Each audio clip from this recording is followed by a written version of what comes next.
हे काय चहा आहे? पिऊ मी चहा? पिऊ मी चहा? सकाळी राजीव माझ्यासोबतच उठते, त्यानंतर तिला फ्रेश झाल्यावर दूध देते, मी माझा चहा करून पिते आणि काम आवरायला घेते. तर ती तिथं मदत करते. त्यानंतर नाश्त्यामध्ये बनवायला घेतली होती उसळ. त्यानंतर आम्ही दोघींनी इथे नाश्ता केला. मी तिला खाऊ घालत होते, ती म्हणत होती नाही मला माझ्याच हाताने खायचं. तरी तो बघा किती छान ती खाई. आजकाल मॅडमला स्वतःच्याच हाताने खायला यायले. त्यानंतर उसळ खाणं झाल्यावर ती आंबा मागत होती. बघा तिला आम्ही छान आंबा कट करून दिला. इथं बघा कशी खात होती. तिला विचारत होती गोड आहे का, तर नाही नाही म्हणत होती. त्यानंतर वेळ आली बॉल खेळण्याची. बॉल पकडणे, फेकणे, त्यामागे पळणे तिला खूप आवडायले. या वयात खेळातून शिकणं खूप महत्त्वाचं असते. प्रत्येक नवीन गोष्ट तिच्यासाठी एक नवीन अनुभव असतो.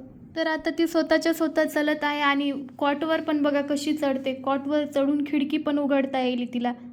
आणि म्युझिक लागलं की आमची परी लगेच डान्स मूडमध्ये येते. तिच्या वेगवेगळ्या स्टेप बघून मला तर खूप हसायला येते. त्यानंतर चालू होती तिची चलायची प्रॅक्टिस. तर आता तिला स्वतःचं चलता यायला खूप मजा आली. चला तर मग व्हिडिओ आवडला सबस्क्राईब करायला विसरू नका. बाय.